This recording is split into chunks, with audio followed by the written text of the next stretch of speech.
প্রধানমন্ত্রী তারেক রহমানের চীন সফর শেষে বাংলাদেশ ও চীনের মধ্যে ঘোষিত 15 দফা যৌথ ঘোষণাপত্রে এ কথা জানানো হয়েছে। শুক্রবার বেইজিং এর গ্রেট হল অব দ্য পিপলে চীনের প্রেসিডেন্ট শি জিনপিং এর সঙ্গে বৈঠক করেন প্রধানমন্ত্রী তারেক রহমান। বৈঠক শেষে দুই দেশের মধ্যে 15 দফা যৌথ ঘোষণা প্রকাশ করা হয়। যৌথ ঘোষণায় বলা হয়েছে, 1. চীনের প্রধানমন্ত্রী লি ছিয়াং এর আমন্ত্রণে প্রধানমন্ত্রী তারেক রহমান 2026 সালের 22 থেকে 26 জুন পর্যন্ত চীন সফর করেন। সফরকালে তিনি দালিয়ানে অনুষ্ঠিত নিউ চ্যাম্পিয়নের 17তম বার্ষিক সভায় অংশগ্রহণ করেন। সফরের সময় প্রেসিডেন্ট শি জিনপিং প্রধানমন্ত্রীর সঙ্গে সাক্ষাৎ করেন। এছাড়া প্রধানমন্ত্রী লি ছিয়াং এর সঙ্গে দ্বিপাক্ষিক বৈঠক এবং জাতীয় গণ কংগ্রেসের স্থায়ী কমিটির চেয়ারম্যান ঝাও লেজির সঙ্গে সৌজন্য সাক্ষাৎ করেন প্রধানমন্ত্রী। এসব বৈঠকে দুই দেশের সম্পর্ক এবং পারস্পরিক স্বার্থ সংশ্লিষ্ট আন্তর্জাতিক ও আঞ্চলিক বিভিন্ন বিষয় বিস্তৃত মতবিনিময় হয় এবং গুরুত্বপূর্ণ ঐক্যমত্যে পৌঁছায় উভয় পক্ষ। 75 সালে কূটনৈতিক সম্পর্ক প্রতিষ্ঠার পর থেকে বাংলাদেশ ও চীন ধারাবাহিকভাবে রাজনৈতিক আস্থা সুদৃঢ় করেছে। এর বিষয়ে দৃঢ় সমর্থন পুনর্ব্যক্ত করেছে। বাংলাদেশ পুনরায় এক চীন নীতির প্রতি অঙ্গীকার ব্যক্ত করে এবং তাইওয়ানের স্বাধীনতার যে কোনো প্রচেষ্টার বিরোধিতা করে। বাংলাদেশ পুনর্ব্যক্ত করে যে বিশ্বে একটি চীন রয়েছে, তাইওয়ান চীনের অবিচ্ছেদ্য অংশ এবং বেইজিং সরকারই সমগ্র চীনের একমাত্র বৈধ সরকার। অন্যদিকে চীন বাংলাদেশের স্বাধীনতা, সার্বভৌমত্ব ও ভৌগোলিক অখণ্ডতার প্রতি সমর্থন পুনর্ব্যক্ত করে। 5. Belt and road initiative BRI এর আওতায় উচ্চমানের সহযোগিতা জোরদার এবং আধুনিকায়নের লক্ষ্য অর্জনে একসঙ্গে কাজ করতে সম্মত হয়েছে দুই দেশ। চীন বাংলাদেশের উন্নয়ন পরিকল্পনার সঙ্গে সমন্বয় বাড়াবে এবং বৃহৎ অবকাঠামো প্রকল্পের পাশাপাশি জনগণের জীবনমান উন্নয়নমূলক ছোট প্রকল্পেও সহায়তা দেবে। চীন বাংলাদেশের উন্নয়ন পরিকল্পনার সঙ্গে সমন্বয় বাড়াবে এবং বৃহৎ অবকাঠামো প্রকল্পের পাশাপাশি জনগণের জীবনমান উন্নয়নমূলক ছোট প্রকল্পেও সহায়তা দেবে। এছাড়া শিল্পায়ন, কৃষির আধুনিকায়ন এবং আর্থসামাজিক উন্নয়নে সহযোগিতা অব্যাহত রাখবে। 6. বাণিজ্য, ই-কমার্স, শিল্প, সরবরাহ শৃঙ্খল ও বিনিয়োগের সহযোগিতা বৃদ্ধির উপর গুরুত্ব দেওয়া হয়েছে। বাংলাদেশকে শতভাগ পণ্য শুল্কমুক্ত বাজার সুবিধা দেওয়ার জন্য চীনকে ধন্যবাদ জানানো হয়। বাংলাদেশও চীনা বিনিয়োগের জন্য অনুকূল পরিবেশ নিশ্চিত করার প্রতিশ্রুতি দিয়েছে। একই সঙ্গে মোংলা বন্দর আধুনিকায়ন ও সম্প্রসারণ এবং চট্টগ্রামে চীনা অর্থনৈতিক ও শিল্পাঞ্চল উন্নয়ন প্রকল্প এগিয়ে নেওয়ার বিষয়ে সম্মত হয়েছে উভয় দেশ। সংযোগ, বিজ্ঞান ও প্রযুক্তি, তথ্য ও যোগাযোগ প্রযুক্তি, সবুজ জ্বালানি, সৌর প্রযুক্তি, দুর্যোগ প্রতিরোধ ও প্রশমন এবং জলবায়ু পরিবর্তন মোকাবেলায় সহযোগিতা জোরদারের সিদ্ধান্ত হয়েছে। নজর চীনের দিকে, না জানি কি চুক্তি করেন প্রধানমন্ত্রী তারেক রহমান, এবং সবাই একটু ভয়ও পাচ্ছিল যে তারেক রহমান কি এমন কোন চুক্তি করবেন যেখানে চূড়ান্তভাবে ভারতের বিরাগভাজন হবে এবং আমেরিকাও একই সঙ্গে ক্ষুব্ধ হবে।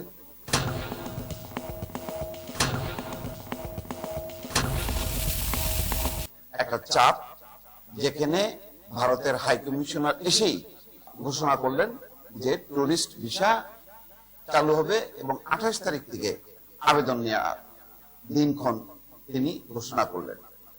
এইরকম সময় বাংলাদেশ কি চাইবে ভারতের সাথে সম্পর্ক খারাপ করতে? যদিও কিছু অপ্রীতিকর বা অনভিপ্রেত কিছু ঘটনা ঘটেছে, তারপরও কিন্তু সবার নজর ছিল তারেক রহমানের এই সফরের দিকে। প্রথম একদিন দুদিন গেল, তার কারোর মধ্যে তেমন কোনো ভাবান্ত নেই এবং কিছু এমইউ স্বাক্ষর হলো। সবাই ভাবলো যে কি এমন, কোথায় সেই তিস্তা মহাপরিকল্পনা যেটা নিয়ে ভারতের টেনশন ছিল? না, তেমন তো কোনো ডিক্লেয়ার হলো না, তেমন কোনো চুক্তি হলো না। তারপরে পদ্মা ব্যারেজ অথবা দ্বিতীয় যমুনা সেতু, দ্বিতীয় পদ্মা সেতু, কোনো কিছুই তো কোনো ঘোষণা আসলো না। এমনকি বড় ধরনের কোনো অনুদান চীন বাংলাদেশকে দেবে তার সংকট কাটাতে, তেমনও কিছু পাওয়া গেল না। ঠিক যেদিন গতকালকে তারেক রহমান দেশে ফিরছেন, সাথে সাথে একটা বিশাল এক ঘোষণা, সবাই কিন্তু চমকে গেল। কি সেই ঘোষণা? মিয়ানমারকে যুক্ত করে বা মিয়ানমার দিয়ে চীন বাংলাদেশ বাণিজ্য এবং ইকোনমিক করিডোর চালু করা। মুহূর্তের মধ্যে সবাই বুঝে গেল যে এটা একটা বিশাল ঘটনা। অনেকের কাছে মনে হতে পারে কি এমন একটা কানেক্টিভিটি, না, এই কানেক্টিভিটি মানে কি টোটাল মিয়ানমার হয়ে চীন, থাইল্যান্ড, লাওস, কম্বোডিয়া, ভিয়েতনাম একটা বিশাল দুয়ার খুলে যাচ্ছে। সবকিছু বাদ দেন, শুধু যদি মিয়ানমারকে দেশ হতে মানে পথ একটা তৈরি হয় নিরাপত্তা, যেমন চীনের তেমনি বাংলাদেশ দুই প্রান্তই উপভোগ করবে। এবং এর পাশাপাশি মংলা সমুদ্র বন্দর এবং চট্টগ্রাম বন্দর এটা তো আছেই। তার মানে পুরো স্থল যোগাযোগ এবং সমুদ্র বন্দর সবকিছু চীন যদি যুক্ত হয়ে যায় তাহলে ভারতের কি অবস্থা? His recent visits to China has become the focus of both public discussions and geopolitical analysis. Among the many outcomes of the visit, two issues have attracted the greatest attentions, namely the proposed Bangladesh-Myanmar economic corridor, which would establish a land connectivity route through Myanmar, and the decisions to develop a Chinese-backed economic zone adjacent to Mongla. And the second one is based on the Mongla port. And both initiatives carry significant economic potentials while also reshaping the strategic balance in the regions, making them major topics of debates among policymakers and geopolitical analysts. And also it has drawn significant interest of India, as they are one of the negotiators who wanted to take Mongla port in 2015, and at that time Awali government actually make a deal with India that they renovate the Mongla port. President Xi Jinping এর সঙ্গে বৈঠকে বাণিজ্য ঘাটতি কমানো, রপ্তানি বহুমুখীকরণ এবং দেশের গুরুত্বপূর্ণ উন্নয়ন প্রকল্প বাস্তবায়নের সহযোগিতার আহ্বান জানিয়েছেন প্রধানমন্ত্রী তারেক রহমান। শুক্রবার বেইজিং এ অনুষ্ঠিত এই বৈঠকে প্রধানমন্ত্রী বলেন, বাংলাদেশ ও চীনের মধ্যে বিদ্যমান বাণিজ্য ঘাটতি কমাতে বাংলাদেশের রপ্তানি পণ্যের পরিধি বাড়াতে হবে। এই লক্ষ্যে তিনি বাংলাদেশ থেকে তাজা আম, কাঁঠাল, পেয়ারা, জলজ পণ্য, কাঁচা চামড়া, পাটজাত পণ্য এবং ঔষধ আমদানির বিষয়টি বিবেচনার জন্য চীনের প্রতি আহ্বান জানান। বৈঠকে প্রধানমন্ত্রী আরো বলেন, বাংলাদেশের গুরুত্বপূর্ণ অবকাঠামো ও শিল্প উন্নয়ন প্রকল্প বাস্তবায়নের পাশাপাশি বিদ্যমান শিল্প কারখানার আধুনিকায়নেও চীনের সহযোগিতা প্রয়োজন। এর জবাবে প্রেসিডেন্ট শি জিনপিং বলেন, বাংলাদেশ থেকে আরো বেশি মানসম্পন্ন পণ্য আমদানিতে চীন আগ্রহী। একই সঙ্গে তিনি বাংলাদেশে চীনা প্রতিষ্ঠানের বিনিয়োগ বাড়ানো এবং নবায়নযোগ্য জ্বালানি। তারেক রহমান চীনে গেলেন।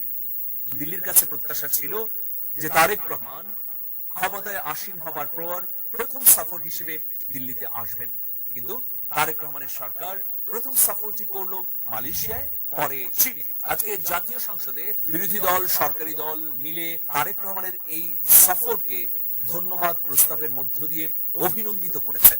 এটাও খুবই একটা গুরুত্বপূর্ণ বিষয়। একজন রাজনৈতিক সরকার এর প্রধান হিসেবে তারেক রহমান যে সফর করলেন, সেই সফরকে ইতিবাচক হিসেবে দেখছে বিরোধী দল। এটা অত্যন্ত তাৎপর্যপূর্ণ। মানে কূটনীতির ক্ষেত্রে বাংলাদেশের সরকার এবং বিরোধী দলের মধ্যে যে কোনো তফাৎ নেই, কূটনীতির নীতির ক্ষেত্রে সরকারের নীতির প্রতি বিরোধী দলের যে নিরঙ্কুশ সমর্থন আছে, সেটি আজকে সংসদে দেখা গেল। দেখুন, অনেকগুলো বিষয় নিয়ে চীনের সঙ্গে আমাদের একটা শক্তপোক্ত সম্পর্ক তৈরি হবার সুযোগ তৈরি হয়েছে। যেমন আমাদের চট্টগ্রাম পোর্ট, মংলা পোর্ট, তিস্তা প্রকল্প, পদ্মা ব্যারেজ, এরপর চট্টগ্রামে চীনের ইকোনমিক জোনে বিনিয়োগ সহ নানাবিধ বর্ণাঢ্য সম্পর্কের মধ্যে দুই দেশ আরো নতুন নতুন দিগন্ত তৈরি করবে, এমন চাই এই সফরের মধ্য দিয়ে আমরা বার্তা পেলাম। প্রথমটি হচ্ছে Bangladesh Myanmar China economic corridor link road.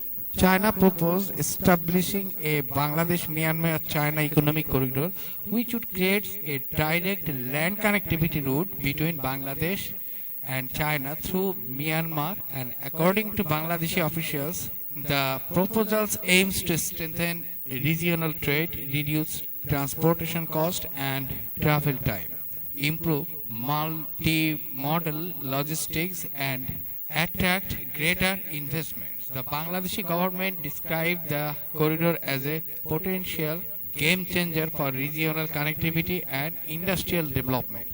থেকে মিয়ানমার হয়ে চীন পর্যন্ত একটি সরাসরি ইকোনমিক করিডোর তৈরি করা। করিডোরের মূল উদ্দেশ্য হবে বাংলাদেশের অর্থনীতির ব্যাপ্তি বহুগুণ বাড়িয়ে দেওয়া, আন্তর্জাতিক বাণিজ্য বা ইকোনমিক ট্রানজাকশন বাড়ানো এবং মাল্টি মোডাল ট্রান্সপোর্টেশনকে শক্তিশালী করা। অর্থাৎ it would provide Bangladesh with direct overland access to China's southwestern provinces, and it could significantly reduce the cost and time of transporting goods. And the second major development was the agreement to establish a China-Bangladesh economic zone adjacent to Monglapur. The site had previously been designed for an Indian-backed economic zone, but was later delisted.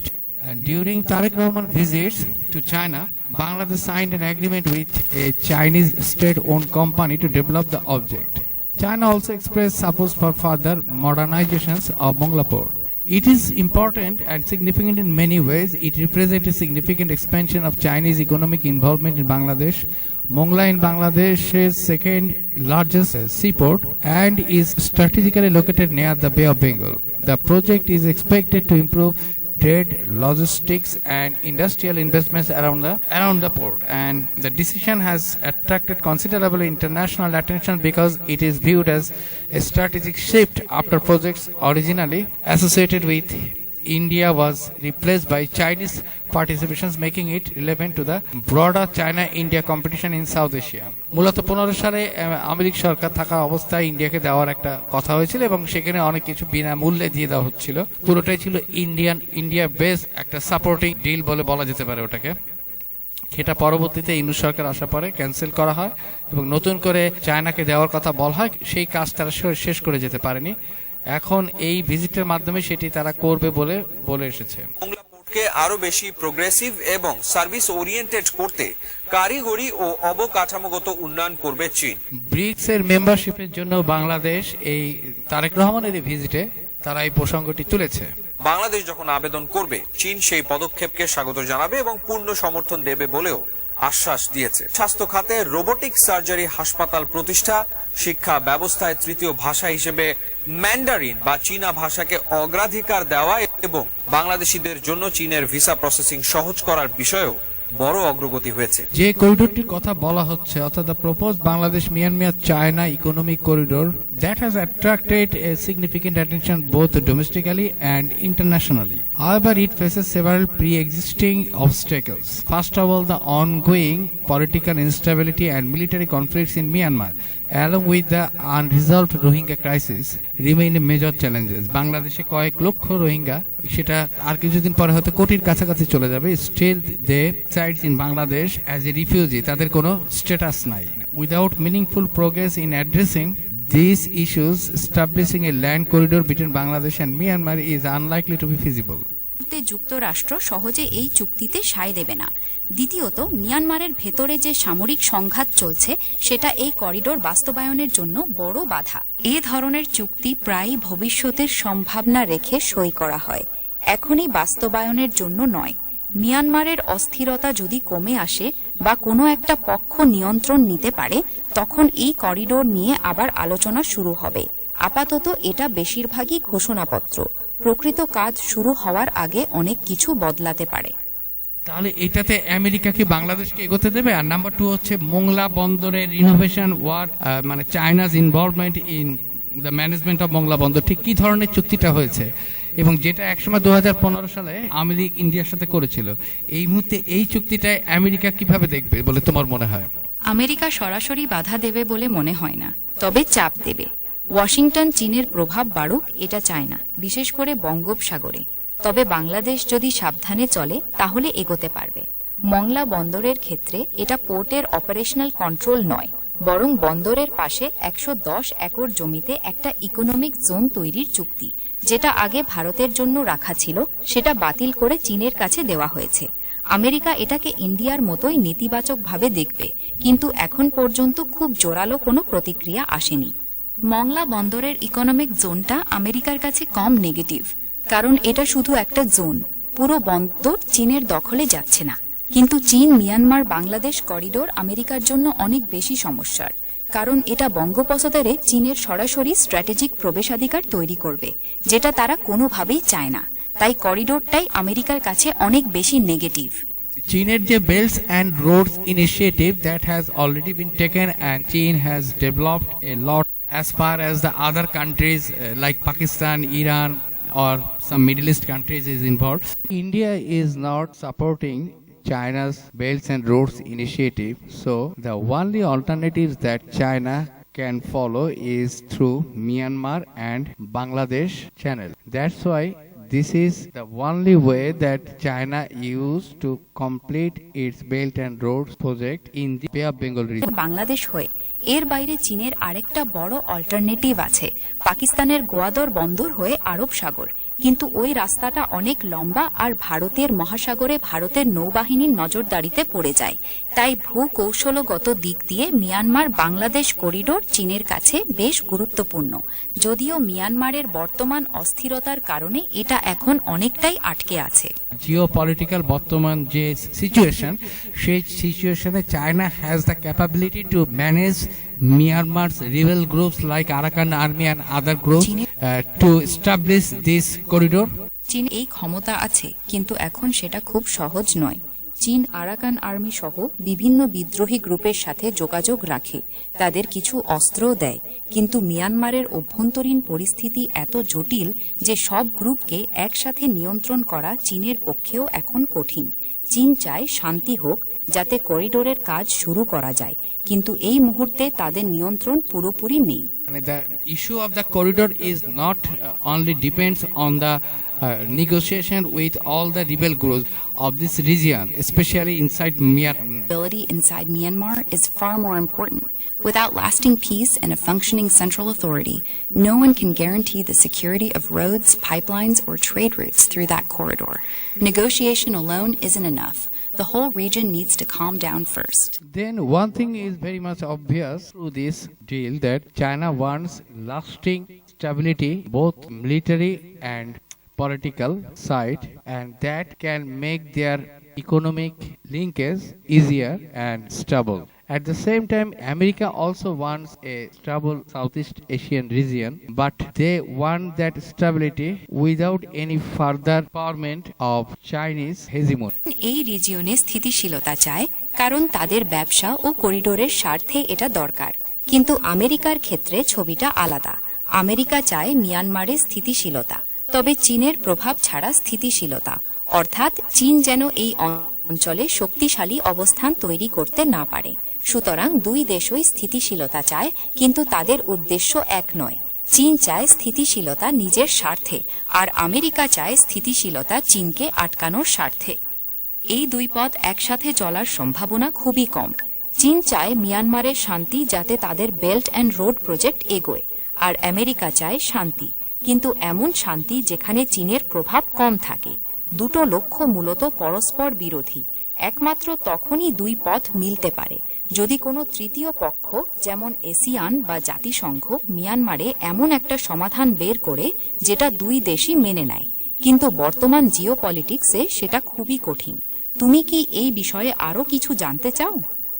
তাহলে আমেরিকার ওয়েটা তো চীনকে ঠেকানোটাই মানে তাদের মূল উদ্দেশ্য। সেই ক্ষেত্রে আমেরিকা তো এই অঞ্চলের স্টেবিলিটি চাওয়ার জন্য এই অঞ্চলকে ডিস্টেবলও করতে পারে।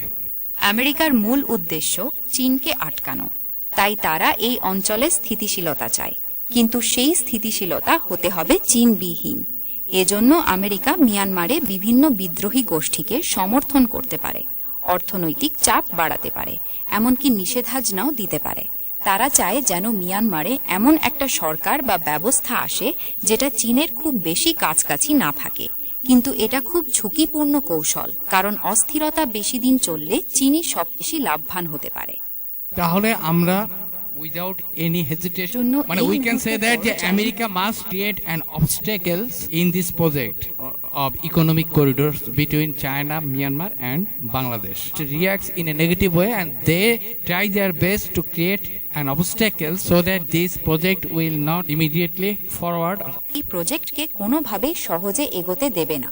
তারা কয়েকটা পথে বাধা তৈরি করতে পারে।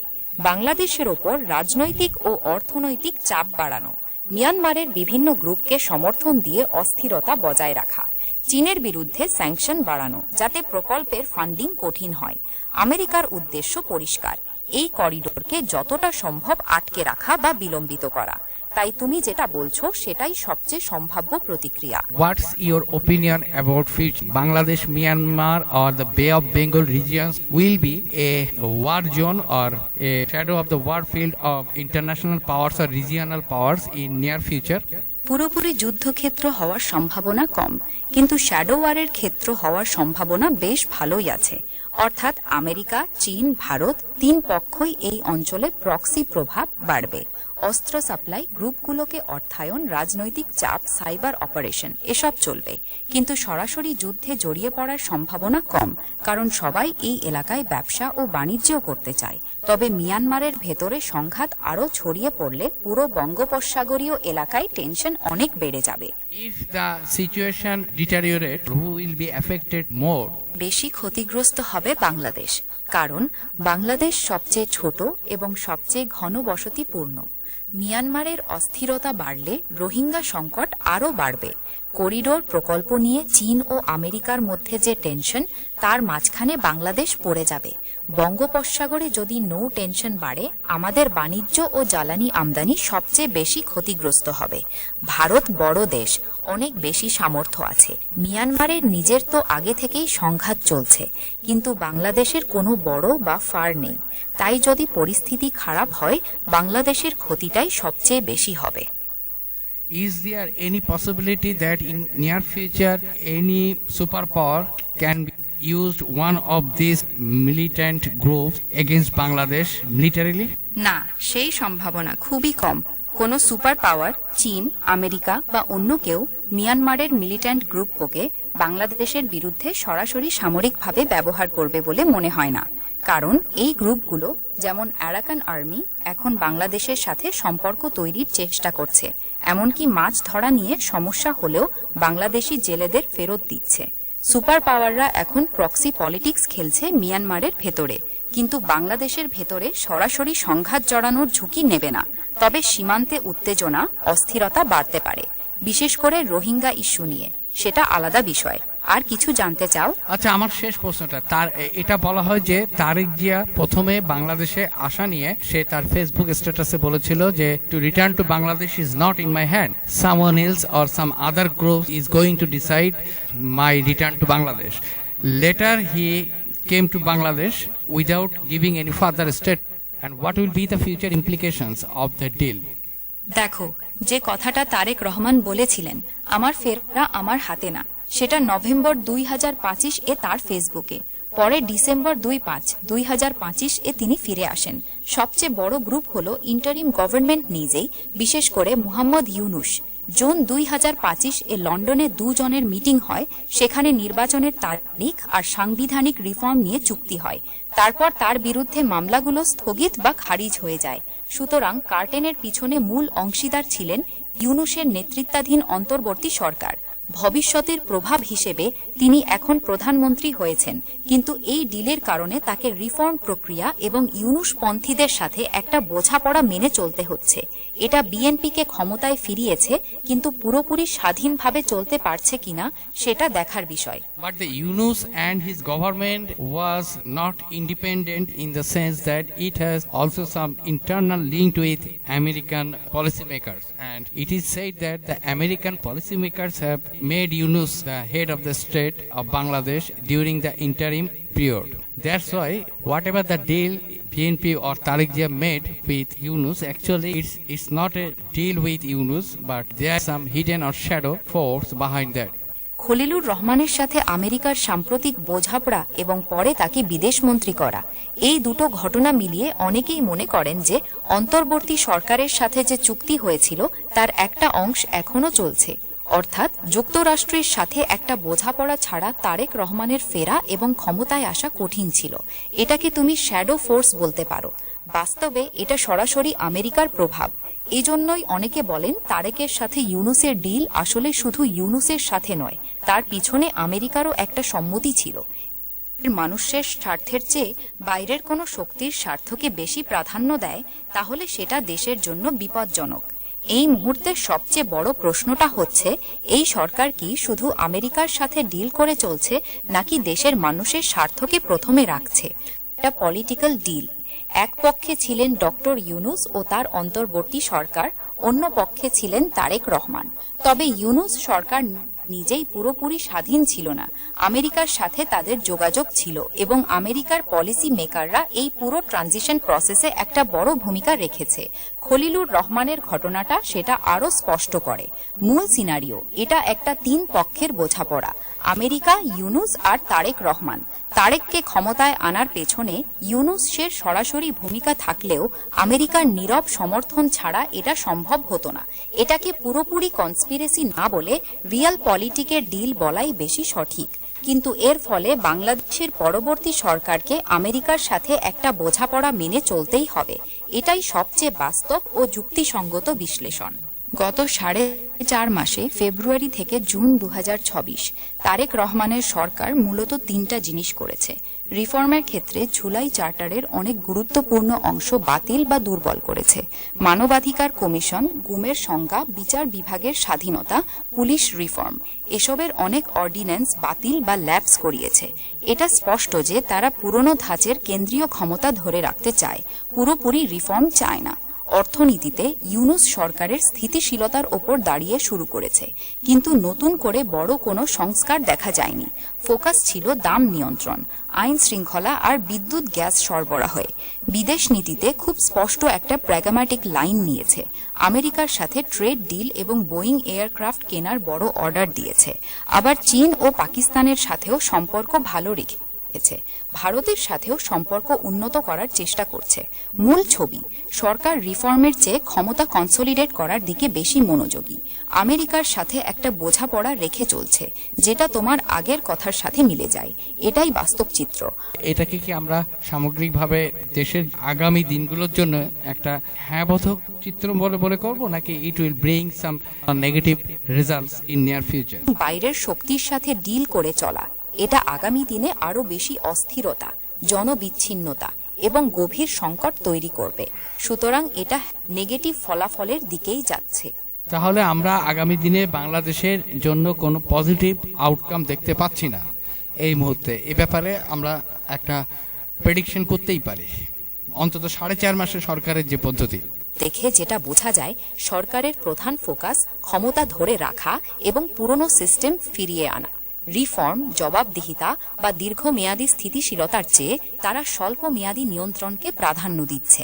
তাই আগামী 1-1.5 বছরে আরও কেন্দ্রীয়করণ, রাজনৈতিক দমন এবং জনবিচ্ছিন্নতা বাড়ার সম্ভাবনাই বেশি।